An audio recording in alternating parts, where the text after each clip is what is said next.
Muy bien, buenas noches.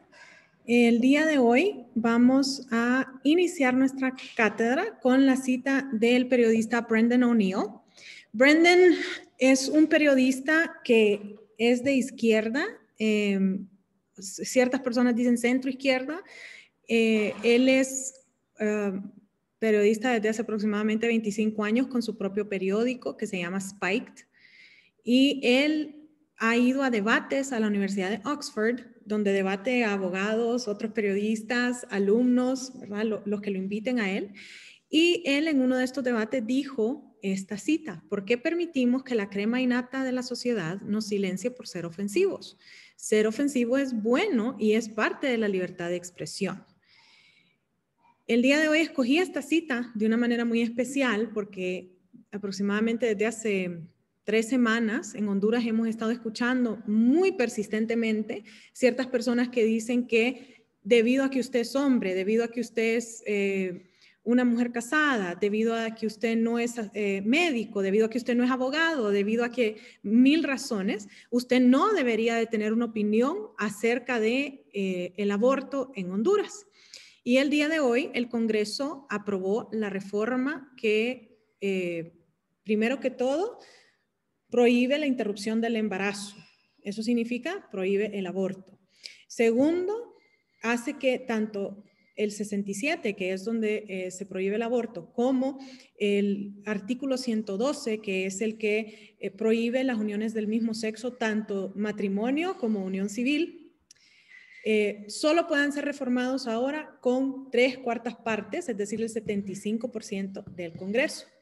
Antes, el 67, que es justamente el ejemplo que tenemos en este momento de lo que acaba de suceder, solo se necesitaba el 66% de los diputados para que ellos pudieran hacer cualquier tipo de reforma.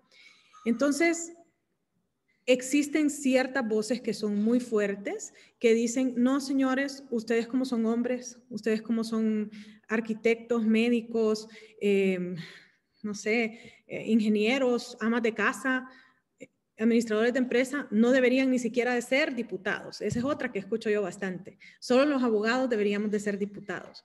O dicen cosas como no deberían de tener opinión si no son diputados, si no son el presidente, si son hombres, si son mujeres casadas, si nunca han sido violadas. Y esa es la otra que he escuchado yo bastante, que si usted no ha sido violado, usted no puede tener opinión. Y ellos encuentran que toda la gente que opina están ofendiéndolos. Es que es ofensivo que usted tenga opinión sobre esto. Y entonces Brendan justamente dice, ¿y qué si soy ofensivo? Ser ofensivo es bueno, es parte de la libertad de expresión, es parte de mi derecho como ciudadano poder expresarme sobre lo que sea. Que a usted le guste o no le guste, esos son otros 20 pesos. Ese es usted y su reacción. Y el único que controla su reacción es usted. Y hemos estado viendo en los últimos años que han introducido leyes, inclusive donde dicen, si a mí me ofende, entonces tiene que ser ilegal. Si a mí me ofende es porque usted está destilando odio o veneno, como decimos cuando destila veneno. Y la realidad de las cosas es que si nosotros permitimos que un cierto porcentaje de personas nos dice es que usted ya no puede expresar su opinión, entonces estamos violando la libertad de expresión de todos. Bien interesante esa cita de Brendan. Lastimosamente no habla español. Él es de descendencia irlandesa y tiene obviamente bastante habla inglesa y habla cierto porcentaje de celta, él, por su descendencia irlandesa, pero no habla español Brendan. Y como les digo, es una persona que propone mucho y acepta mucho la libertad de expresión. Obviamente es periodista, obviamente a él le interesa, ¿verdad?, poder expresarse de la manera que él quiera. Bien, esa es la cita de esta semana. Como les digo, me ha parecido muy interesante y espero que hayan podido reaccionar y apuntar en sus cuadernos todas esas observaciones que ustedes tienen sobre la misma. El día de hoy vamos a seguir hablando acerca de el humano y la persona. Pamela me acaba de escribir, no se preocupe, Pamela está en clase, aunque esté teniendo problemas de conectarse y desconectarse. Y si cualquiera de ustedes llega a tener problemas de conexión o desconexión, siempre recuerden que las clases se suben a YouTube para su beneficio. Entonces vamos a pasar a esa diapositiva de el humano y la persona. Ayer platicábamos que el humano lo define la medicina y la persona lo definen las leyes. Es una definición legal. Decíamos que la interacción es muy cercana. La medicina nos informa a los abogados y nosotros como abogados o futuros abogados, en el caso de ustedes, pueden reconocer lo que la ley dice. Pueden decir, sí, es cierto lo que la ley está diciendo y nosotros tenemos que respetar eso. Lo podemos utilizar adentro de los procesos legales y podemos, además de eso, usarlos dentro de nuestra, no solo las medidas de prueba, los medios de prueba, sino que basar una sentencia en esos medios de prueba que son médicos meramente, ¿no? Científicos meramente. Decíamos que la palabra humano significa que proviene de la tierra y que la palabra persona lo que significa es una máscara que uno se pone para adoptar una calidad humana que no tendría una persona X, ¿no? O sea, que no tendríamos como personas legales. Adoptamos una calidad humana. Decíamos que el humano inicia en la fertilización y ayer hablábamos de ese acto legal que da inicio a la personería en las personas naturales, que es el acta de inscripción que nosotros como padres tenemos que levantarle a los hijos por haber nacido. Una de las preguntas que me hicieron justamente por medio del chat, si se fijan, sí funciona esto de decirles que pueden interactuar por el chat porque les traigo las preguntas que más me interesan y se las traigo a ustedes a colación, que es que me preguntaron si en todos los lugares eran los padres los responsables por hacer esa inscripción. Y la respuesta es no. Conozco la realidad que existe en Estados Unidos, que es que el hospital es el que tiene la obligación de ir a hacer ese proceso. Y el hospital, por medio de sus enfermeras, de sus médicos y de sus abogados, porque los hospitales en Estados Unidos tienen abogados de planta, es decir, que están ahí permanentemente adentro del hospital, ellos van donde la madre, al dar a luz la madre, y le preguntan, ¿usted quiere darlo en adopción? Por ahí empecemos. Es lo primero que preguntan, ¿usted quiere darlo en adopción? Lo segundo que preguntan es, ¿quiere que su nombre aparezca en la partida de nacimiento, sí o no? Y lo tercero es, ¿quién es el padre? Y si usted quiere que aparezca en la partida de nacimiento. O sea que son preguntas muy claras las que tenemos, ¿verdad? Que hacen justamente el personal, usualmente médico, y le pasa las respuestas al personal legal, que como les digo, siempre está de planta ahí. Entonces, no necesariamente son los padres los que tienen esa obligación. Como les digo, en otras legislaciones es el hospital el que tiene la obligación. Y si usted da luz, que es algo muy popular ahora, ¿verdad? Dar a luz en casa, dentro de una piscina y no sé qué cuentos, cosas que yo no haré cuando me toque, pero ahora está de moda hacerlo. La partera que está ayudando en ese momento es la que tiene la obligación de ir a hacer ese registro de este nuevo ser humano que gana la calidad de persona al haber nacido. Muy interesante esa pregunta que me hicieron. La otra que me hace, justamente ayer me escribieron mientras estaba dando la clase y no lo vi hasta el final porque no me gusta estar en el teléfono mientras les doy clase, que me preguntan qué sucede con la persona jurídica. Lo que sucede con la persona jurídica es algo bien interesante. Puede ser su acto legal o puede ser una actividad. Usualmente yo les pongo el ejemplo de las mujeres que venden baleadas en las esquinas. Yo creo que en todo Honduras hay una persona que vende baleada en la esquina. No conozco yo ciudad donde no haya una baleada famosa, ¿verdad? Una señora de baleada famosa. La realidad que ellas tienen, la gran mayoría, es que ellas no están inscritas. La mayoría de ellas están, especialmente ahorita con la pandemia, que han sido despedidas, se recortó el personal por cuestiones de dinero o lo que sea, pues están emprendiendo. En Valle de Ángeles, justo antes de entrar a Tegucigalpa, enfrente de la gasolinera 1, si ustedes saben de lo que les estoy hablando, ahora se han puesto a vender burritas. Abajo de una tiendita se ponen a vender burritas. No creo yo que estas personas estén inscritas. No creo yo que estas personas tengan licencia sanitaria. La gran mayoría de ellas a puras cachas ajustan lo que ellas usan para sus materiales y para pagarse su vida y ajustan el salario de esa manera. Entonces, lo que vale en el caso de estas personas es la actividad, la primera vez que ellos vendieran baleadas, ¿sí? La primera vez que ellos estuvieron con un cliente, vendieron la primera burrita. ¿Por qué? Porque ellos tienen responsabilidades. Recuérdense en sus civiles cuando les decían esas responsabilidades que nacen de un hecho, del hecho de que ellos estén vendiendo. Entonces, tenemos bastantes empresas que son del sector no formal, que lo que sucede con ellas es que con su primera actividad es que ellas inician su vida como persona. Muy interesantemente, igual sucede con las ONGs, especialmente las que son de beneficencia. No necesariamente la primera vez que yo regalé algo, la primera vez que yo participé en una actividad, es que yo inicio como persona. La realidad es que esa es una actividad que no está reglamentada todavía, no está compuesta, ni siquiera tiene nombre usualmente la ONG, sino que es la primera vez que a mí me nació por hacer una actividad.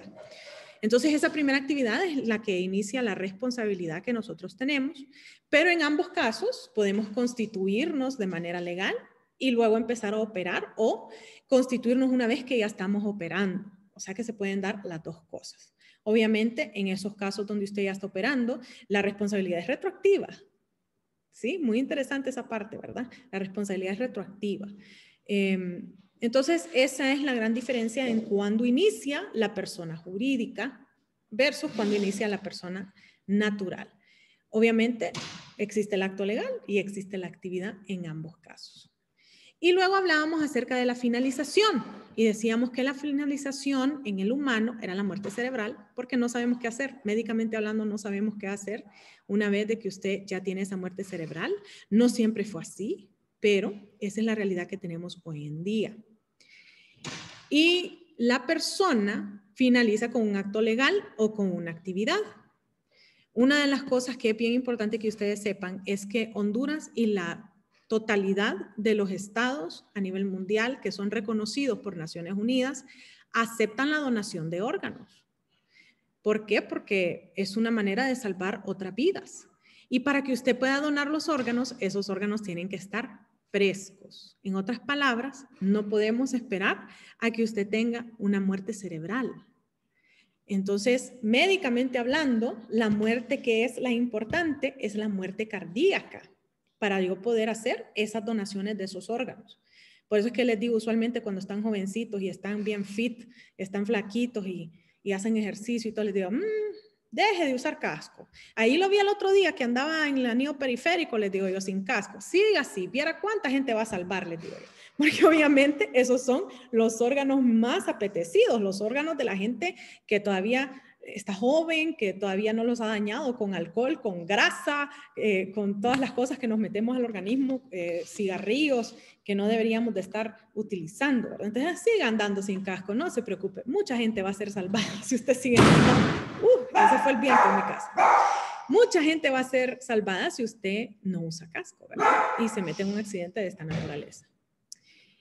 Esa es la última actividad, la muerte cardíaca. Esa es la que aceptamos los abogados por el hecho de que nuestra ley permite la donación de órganos. Y obviamente el acto legal sería esa acta de defunción que nosotros tenemos que levantar, que Albania nos decía justamente ayer acerca de que a ella le había tocado hacer ese proceso. En cuanto a la persona jurídica, puede ser que sea por una actividad. Una actividad puede ser la última vez que yo vendí esa baleada, el último proveedor al que yo le pagué, la última cosa que yo hago, el último empleado al que yo le pagué. Eso puede ser voluntario. Hay muchas empresas que cierran de manera voluntaria y dicen, no puedo, hay mucho impuesto, porque está el impuesto normal, el impuesto de guerra. O sea, hay varios tipos de impuestos, ¿verdad? En Honduras, entonces no puedo ya sostener el negocio y yo voluntariamente lo cierro. Eso sí se da. Entonces puede ser esa última actividad o, en su defecto, el último acto legal que yo tenga. Ese último acto legal que yo puedo tener es, por ejemplo, me declaran en bancarrota. Me quitan todos mis bienes, los de los AVI, porque yo estoy portándome muy mal, porque soy parte de la red de narcos o de lavado o de algo, me quitan todos mis bienes y me quitan la licencia por operar. Eso es un acto legal. O yo voluntariamente voy y le digo al SAR, le digo a la alcaldía, le digo a todos los lugares que tengo que decirle, yo dejo de operar y quiero cerrar todas las cosas que están a nombre de la empresa. o, en su defecto, de la ONG. Entonces, bien interesante ese punto de vista.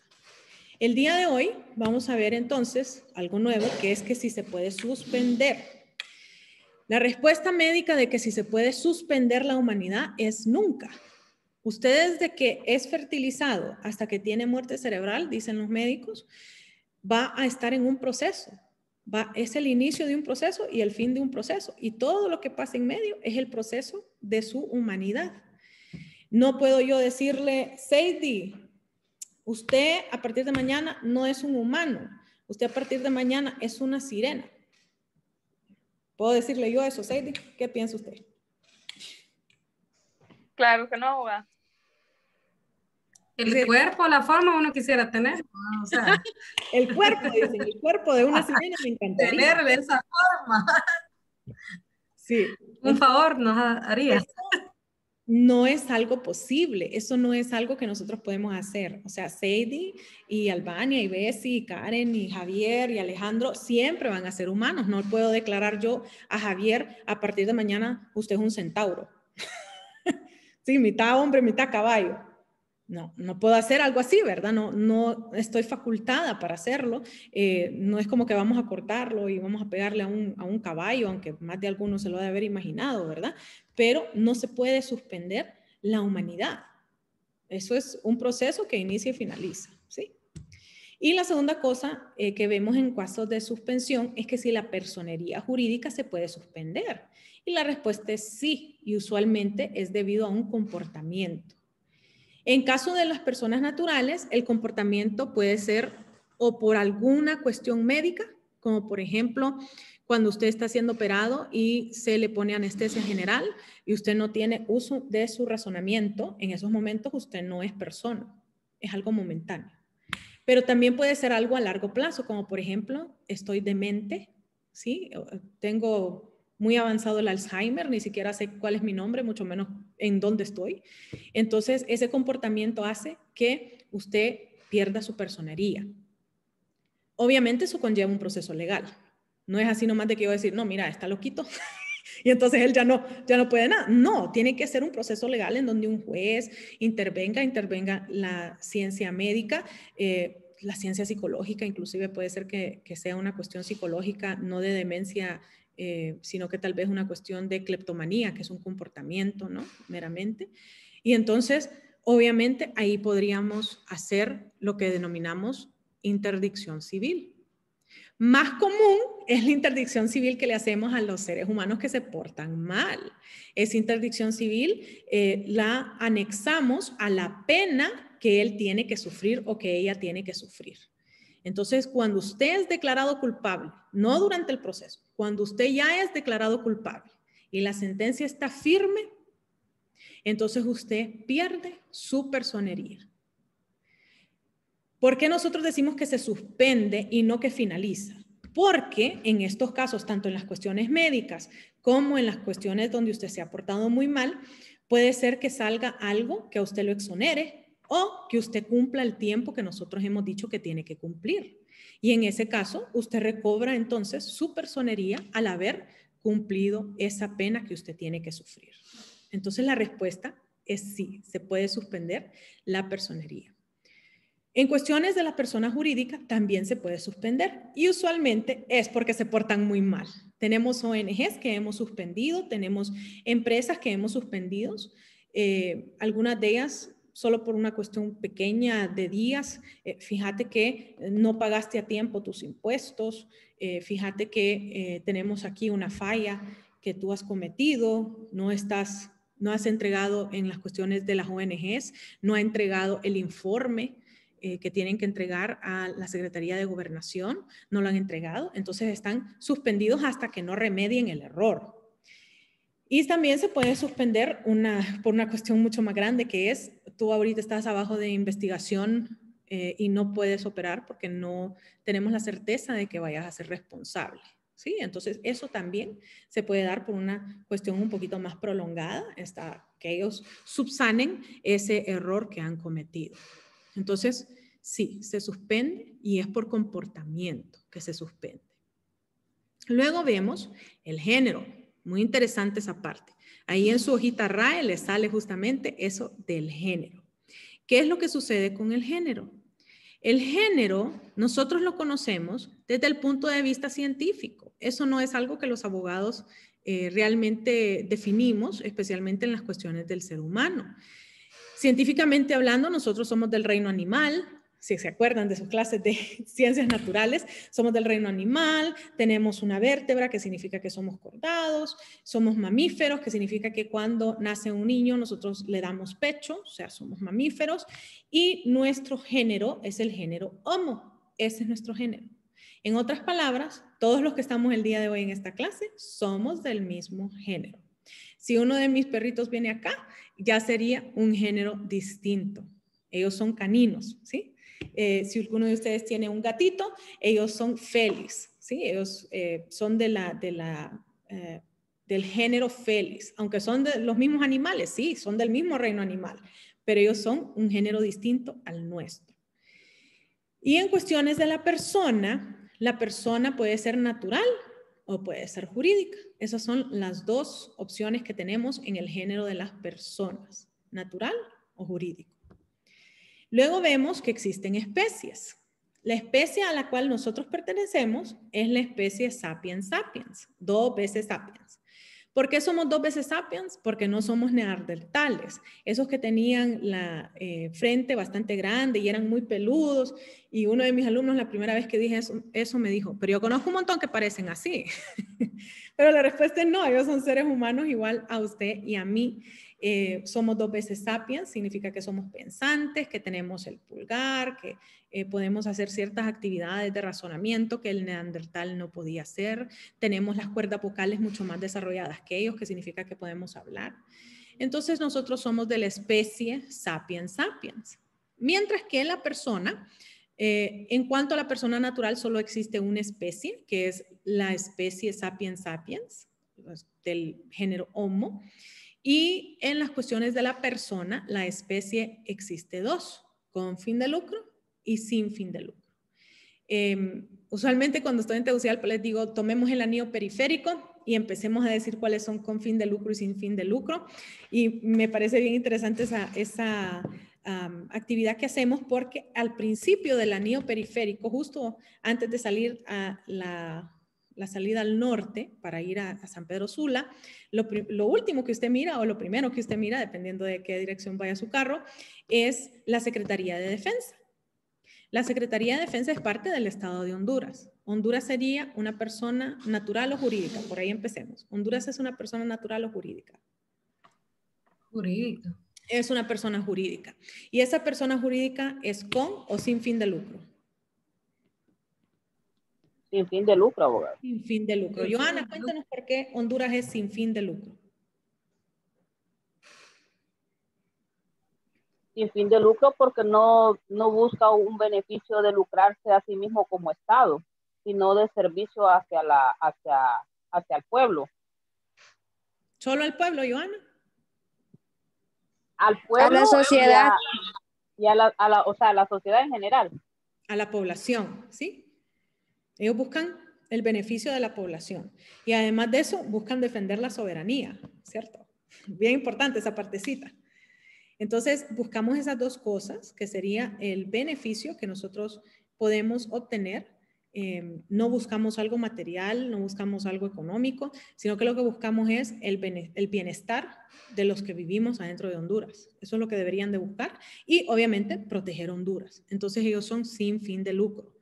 Y es muy fácil saber si usted es con o sin fin de lucro, solo tiene que ir al acta constitutiva de lo que sea que usted esté hablando, y ahí usualmente le va a decir, yo aquí estoy para hacer pisto, o yo aquí estoy para ayudar, ¿sí? Siguiente en el anillo periférico está Texaco, y la Texaco tiene unos restaurantes, o sea, no tienen su propio click and go o algo así, ¿verdad? Sino que ellos tienen varios restaurantes. Está la Texaco, está Matambritas, está Coco Baleadas, está Vigos, y no recuerdo cuál más está. Todas estas que les puedo... combustible, abogada. Dígame, Johanna. El mejor combustible. El mejor combustible, dice Johanna. 75 años en el mercado. Sí, es cierto. Eso sí es cierto. Ellos son los más antiguos. Pero la Texaco, Coco Baleadas, Vigos, ellos están con una finalidad de lucro o sin lucro. ¿Qué creen ustedes? De lucro. De De lucro. lucro. De Es lucro. correcto. Es correcto. Todas ellas son con finalidad de lucro. Siguen un poquito más avanzando y está PriceSmart y está Walmart. Esas dos serían De lucro. de lucro. Son con lucro. Ellos sí De le lucro. entienden al trámite. Super lucro. Sí, le entienden al trámite. Y luego avanzamos un poquito más y llegamos a la UTH. ¿Ustedes creen que la UTH está formada para lucrarse o está formada con otro fin? ¿Qué creen ustedes? Es sin fines de lucro, se supone. Es con fines de lucro. Marvin les dice, es sin fin de lucro, se supone. Y la realidad de O las sea, cosas... está constituida como sin fin de lucro, abogada. Pero... Eso es justamente una concepción que nosotros tenemos acerca de Correcto. con o sin fin de lucro. La realidad es que UTH está constituida sin fin de lucro, Sin fines de porque lucro. ellos están constituidos como una universidad cuya finalidad es la educación, no el lucro. Pero me dicen ustedes, nosotros pagamos una colegiatura, nosotros invertimos en libros, invertimos en muchas cosas cuando somos estudiantes de UTH, y la respuesta es sí, porque usted puede tener una entrada, pero esa entrada no necesariamente significa de que usted se va a lucrar de ella. Muy interesante esta teoría. Y tenemos ONGs que son inmensas, que tienen presupuestos que inclusive son más grandes que el presupuesto de Honduras. Ejemplo, la fundación de Bill Gates. ¿Sí? Bill y Melinda Gates tienen una fundación que tiene un presupuesto enorme, que inclusive ellos aceptan donaciones de otros lugares y ellos no tienen la finalidad de lucro y sin embargo tienen una entrada de dinero consistente y es de millones, ni siquiera es de miles, es de millones. Otra ONG que es bastante controversial es la ONG de planificación familiar. Se llama IPPF por sus siglas en inglés, porque fue fundada en inglés, IPPF, tiene su filial en Honduras. Esta ONG es no solo promotora del aborto, sino que es la que mayor ingresos tiene por cuestiones médicas. Ellos tienen un ingreso anual que es mucho más grande que todo el presupuesto de Honduras, para que ustedes miren qué tan grandes son ellos. Tienen más presupuesto que todo el gobierno de Honduras, IPPF, y ellos promueven el cambio de leyes y promueven las protestas, financian protestas en lugares como Honduras, justamente, para que se aprueben las cosas que a ellos les benefician, ¿sí? Entonces ellos están constituidos como una ONG para los derechos sexuales y reproductivos, así es como ellos se han definido hoy en día. Antes ellos decían que eran ONG para las mujeres, ahora dicen que ellos están a favor de los derechos sexuales y reproductivos y ellos tienen una finalidad, según ellos, de medicina, pero nosotros vemos de que tienen un ingreso bastante sustancial. Inclusive, la mujer que va a obtener un aborto tiene que pagar por hacerse el aborto. $600 es lo que cuesta en Estados Unidos un aborto. En otros lugares más cercanos a nuestro, que son de habla hispana, le está corriendo como en unos $400 un aborto de una filial de IPPF. Entonces, sí, tienen entradas. Sí, pareciera que se lucran, pero la realidad es que su finalidad supuestamente es la medicina. Entonces, cuando nosotros hablemos como abogados y queremos distinguir si tiene finalidad o no de lucro, entonces lo que realmente nosotros tenemos que saber es qué dice esa acta de constitución. ¿Dice que ellos van a hacer sin fin de lucro o dicen que van a hacer con fin de lucro? Esa es la respuesta. Eso es lo que lo define. Algo que usualmente yo les comento, en este momento, Carla, no hay problema, usted puede, yo sé que el internet es intermitente, cuando hace viento se pone bien intermitente, no se preocupe, Carla, la puede ver en YouTube, como les decía. Una de las cosas que les digo yo en este momento es el sexo. La persona no tiene sexo, ya que esto es una concepción médica nada más, el sexo, y en cuestiones de leyes nosotros únicamente aceptamos lo que nos dice la medicina en ciertas cuestiones de la legislación. Obviamente el sexo que nosotros tenemos es masculino y femenino, esos son los dos sexos que hay. Hay ciertas personas que dicen que hay un tercer sexo. En realidad no es un tercer sexo, sino que es una malformación, que es cuando nacen con los dos sistemas reproductivos. Esos que nosotros en Honduras les decimos los hermafroditas, pero que en realidad se llaman intersexuales, tienen los dos sexos. No significa que sean un tercer sexo, significa que son los dos sexos, los tienen ellos. O sea, sí, eso sí existe, es una deformación, pero no usualmente nosotros no es que decimos de que ellos tengan algo nuevo o novedoso, sino que es que tienen las dos cosas, ¿no? ¿Qué tanta población a nivel mundial es parte de estos intersexuales? Fíjense que muy interesantemente depende del lugar donde estemos y del tiempo en el que estemos hablando. Una de las cosas que sucede cuando hay desastres naturales como Chernóbil, desastres naturales creados por el hombre, ¿no? Esto de que se explota o que hay, debido a un terremoto, se deshace una planta nuclear, en cuestiones de efectos humanos, Chernóbil, en cuestiones de nucleares, Fukushima. Cuando se dieron estas cuestiones, las mujeres embarazadas tuvieron niños. Abogada, yo estuve leyendo sobre ese de Chernobyl, es muy interesante, bastante interesante porque me llamó la atención, porque incluso vi como algo sobre lo que usted está hablando, de lo que les pasa a las personas normalmente por la radiación que hay ahí o que hubo, aunque todavía se supone que hay un porcentaje, Sí. Pero es bastante interesante. Es súper interesante, súper. Le puede dar efectos inmediatos si está muy cerca, o si se expone mucho tiempo, le puede dar efectos inmediatos en la piel, en los ojos, en la mucosa. Es fascinante, o sea, ese tema es muy interesante. Es como mutación en el cuerpo, sí, ¿verdad? Son mutaciones en el cuerpo, es correcto, son mutaciones. Pero las mujeres que estaban embarazadas y las mujeres que estaban en edad reproductiva, es decir, casi todas las que estamos aquí, tuvieron ciertos efectos en sus órganos reproductivos y nacieron más niños intersexuales de estas mujeres. En otros casos nacieron con otras cosas, como por ejemplo con las manitas pegadas o con un dedo de más, que son los que nacen con 6 deditos, ¿verdad? Cosas de esa naturaleza se dieron, o un caso bien interesante en donde nació un niño que tenía como parchos, que no le crecía pelo en esos lugares, ¿sí? Entonces, en lugares como Fukushima, que es en Japón, que eso sucedió más recientemente, y en Chernóbil, que fue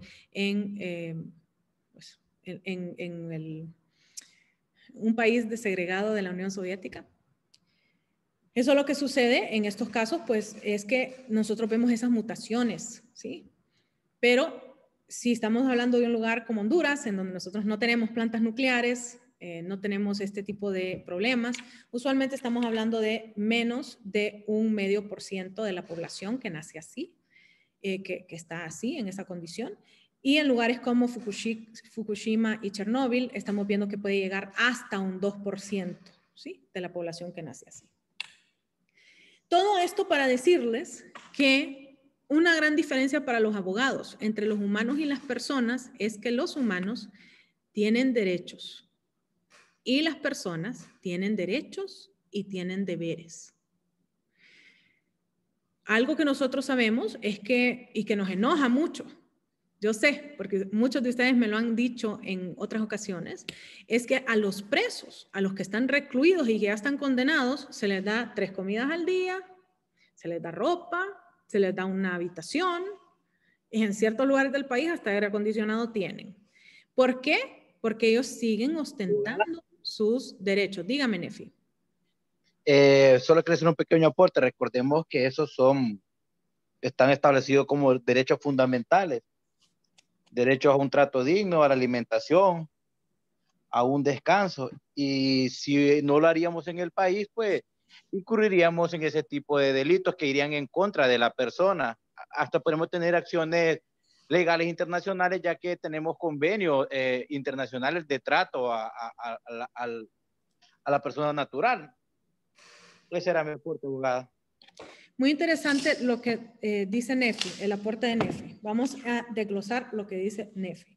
Primero que todo, nos hace mención de persona en vez de humano.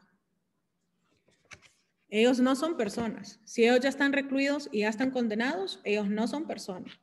Ellos son humanos, pero personas no son, si ya están condenados. Muy importante saber esa parte. Son humanos, pero no son personas. Segunda cosa que nos dice NEFI es que son derechos fundamentales. La respuesta es no. No son derechos fundamentales los que nos obligan, especialmente a nivel internacional. Lo que nos obliga a nivel internacional son los derechos humanos. Una clase que ustedes llevan en esta carrera, Marvin la está sacando con otro de mis colegas, asumo yo, que él les va a hacer esa diferencia entre derechos fundamentales y humanos. Los derechos fundamentales yo los encuentro en la carta que funda una república. ¿Escucharon bien? Los derechos fundamentales yo los encuentro en la carta que funda un estado o una república. ¿Sí? En otras palabras, los derechos fundamentales yo los encuentro en el caso de Honduras en la Constitución de 1982. Ahí los encuentro. Mientras que los derechos humanos, Nefi nos mencionó los tratados internacionales. Los derechos humanos yo los encuentro en los tratados internacionales. Entonces, muy importante hacer esa acotación. No, a nivel internacional no existen los derechos fundamentales. Lo que existen son los derechos humanos. Y mucha razón tiene NEFI cuando nos dice, y nosotros hemos firmado que tenemos que tratarlos como seres humanos, que tienen el derecho a la luz, el derecho a la comida sana, derecho a medicina. Si ellos tienen algún problema, nosotros tenemos que proveerles de su medicina. Tenemos que darles agua potable. Tenemos 1000 cosas que les tenemos que dar a estos recluidos. Descanso, ejercicio, o sea, 1001 cosas que nosotros nos hemos comprometido a hacer con los presos, especialmente los condenados, debido a que ellos son humanos. Y un montón de personas me dicen a mí, abogada, ¿y esos niños de la calle que no tienen qué comer? Que no tienen un abogado que los defienda, que no tienen una casa. Y entonces los derechos humanos de ellos, y la respuesta es sí, ellos también tienen derechos humanos, pero no existen abogados que los defiendan. ¿Cuándo es la última vez que usted vio a un abogado defendiendo a un niño de la calle? El DINAF hace lo suyo, ¿no? Que en cierta manera ha mejorado un poco el DINAF. Pero, abogada, digamos, digamos, aquí en San Pedro Sula, bueno, Abogada. en cuestión de unos 2 años, en cada semáforo, en cada esquina hay niños.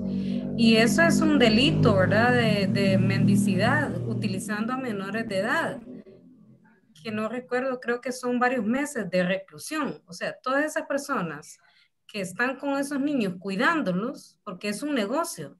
Eso es un negocio. Utilizan a los niños, utilizan a los bebés, algunos bebés hasta los sedan. Entonces, ellos, en teoría, toda esa gente que está ahí sirviendo de cuidadoras, ya deberían de haber cumplido, no sé, varios meses, creo que está ahí tipificado, ¿verdad? Ese delito, pero nadie hace nada, ¿verdad? Eso es lo que uno se pregunta, ¿qué está pasando, ¿verdad? Con todos esos niños que están en la calle. Es correcto. ¿Dónde están los derechos humanos de ellos? Es que ese es un enorme problema de país que tenemos, abogada, y que realmente el país, el Estado debe perfilar energías hacia ahí porque son generaciones importantes las que se pueden perder y que a la larga nos perjudican a todos, ¿verdad? Hay organismos trabajando en eso, pero creo que no se dan abasto para la problemática que se ha desenfrenado en el país en materia de lo que usted comentaba. Sí, es correcto. O sea, tenemos ese problema grave de mendicidad, de abuso, porque la mendicidad es un abuso, y no vemos que nadie reacciona, no vemos que hay abogados que defiendan a estos niños. Y la respuesta es, ¿y cómo van a comer esos abogados? ¿Usted cree que va a dejar dinero que usted ande defendiendo a un niño pobre de la calle? Desgraciadamente no, porque no existen esos recursos que nos inyecten a los abogados para poder hacer ese tipo de cosas. Entonces, los niños de la calle también tienen esos derechos, pero nadie está peleando o luchando por ellos, ¿sí? Entonces les recuerdo, el ser humano tiene derechos. La persona tiene derechos y deberes. Esa es una grave y gran diferencia entre un término y el otro. Y la última cosa que vemos esta semana es cómo yo puedo diferenciar entre el derecho internacional público y el derecho internacional privado. El derecho internacional público, los que actúan son los estados soberanos y en el privado los que actúan son los particulares. La fuente es al inverso. Los derechos internacionales públicos, lo primero que nosotros vemos son los tratados y de manera supletoria la ley que usted puede tener a lo interno. En el privado es al revés. Primero vemos la ley interna y luego vemos los tratados. O sea que están en una situación inversa. El objetivo del derecho internacional público es la paz mundial. Y el objetivo del derecho internacional privado es la paz individual, de ese particular. Los tribunales que yo utilizo en el derecho internacional público son tribunales interestatales. Y los tribunales que yo utilizo en el derecho internacional privado son los republicanos y si son parte de una federación puede llegar hasta los tribunales federales. Y lo último es qué es lo que regula. Y lo que se regula en el derecho internacional público son las relaciones estatales, muy diferente al derecho internacional privado, que lo que se regula son las relaciones entre particulares. O sea que la diferencia, dígame. Hay un caso bien sonado de internacional privado, que es un caso de un niño que llegó a Estados Unidos por una balsa, Elian. Ese es un Elian caso, González. sí, ese es un caso muy bueno. Sí, es cubano. Llegó en una balsa cubana y se hicieron un montón de procesos. Eso llega al ámbito del derecho internacional público solo en cuanto a la lucha que hace Cuba porque se le regrese a Elian González y entonces se dan ciertas asperezas entre Estados Unidos y Cuba. Y obviamente ese caso no se resolvió en ningún tribunal interestatal, sino que lo que reguló ahí fue el derecho internacional privado por el hecho de que fueron las cortes de Miami, ¿sí?, las que decidieron qué era lo que iba a suceder con ese niño, en donde al final del día lo que sucedió fue que se regresó a Cuba ese niño, desgraciadamente. Se regresó a Cuba a Elian González. Una pregunta que es siempre una pregunta interesante es, ¿los estados pueden ser particulares? Y la respuesta es sí. Siempre que el estado actúe sin soberanía, siempre que el estado sea un particular más, ellos están actuando adentro del derecho internacional privado. Y el caso más famoso que tenemos en este momento es la adquisición de los hospitales móviles. Nosotros fuimos a una empresa, nosotros les digo el gobierno de Honduras, ¿verdad? No yo. Fuimos a una empresa privada y compramos esos hospitales.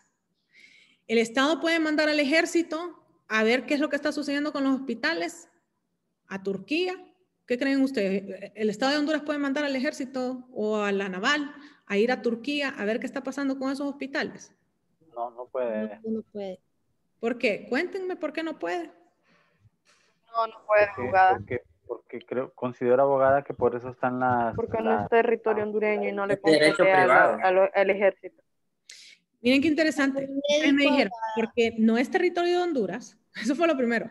Número dos, porque estamos actuando con un privado, no estamos actuando con un Estado, ¿sí? Y tercero, porque eso podría ser constitutivo de un acto de guerra, que nosotros mandemos a soldados a que vayan a otro Estado. ¿Escucharon bien eso, verdad? O sea, nosotros no podemos hacer esas cosas. Violar suelo extranjero. Es correcto. Entonces no podemos hacer esas cosas. En este caso nosotros estamos actuando como un particular más. Cada vez que les hablo yo de esto, también les digo yo, los que trabajan adentro del Poder Judicial. Si usted decide no llegar a trabajar, el Estado podría sacarlo con el primer batallón de infantería a su casa. Ellos pueden mandar ahí a la policía militar a sacarlo de la casa porque usted no... No, abogada. No, la respuesta es no. Ellos tienen que seguir un procedimiento, pedirle una constancia médica, tener eso en archivo, darle seguimiento, o sea, igual a cualquier otro empleador más. O sea, que ellos están actuando sin soberanía. Entonces la respuesta es sí. El Estado puede actuar sin soberanía, que lo convierte en un particular más. Ok, ¿tienen alguna pregunta, chicos? No, abogada. No, señora. Perfecto. Les recuerdo que el primer trabajo en casa me lo tienen que entregar el 29, que sería el día de mañana. Si tienen algún problema, escríbanme en privado. La segunda cosa que les tengo que decir el día de hoy es que a partir de mañana por la mañana, el chat va a quedar abierto para que ustedes puedan hacer preguntas, mandar aportaciones o lo que ustedes quieran. Usualmente yo lo dejo cerrado las primeras 2 semanas para que quede la información importante del curso ahí para fácil acceso de ustedes. Pero ya yo creo que la mayoría de ustedes tienen esos documentos guardados. Les deseo un súper buen fin de semana. Gracias por pasar esta semana conmigo también. Dígame. Una consulta. Ahorita que le escuché la primera tarea en casa que dijo mañana, ¿sí? ¿Cuál es esa? Disculpe que no. La de LinkedIn. Ah, no, esa ya me envié. Yo pensaba que hablaba de la otra, de la Nación y... No, la Nación es para el 4 de febrero. Ok, gracias. Recuerden subir su primera tarea también, ¿verdad? A la plataforma, porque nos están pidiendo que utilicemos la plataforma. Entonces, recuerden subirla, por favor, a la plataforma. Espero que tengan un súper buen fin de semana, que descansen, que la pasen bonito en familia o trabajando, como nos toca a algunos de nosotros. Y los miro el otro lunes en clase. Gracias. Gracias, abogada. Gracias, Buenas abogada. noches, abogada y compañeros. Buen fin de semana.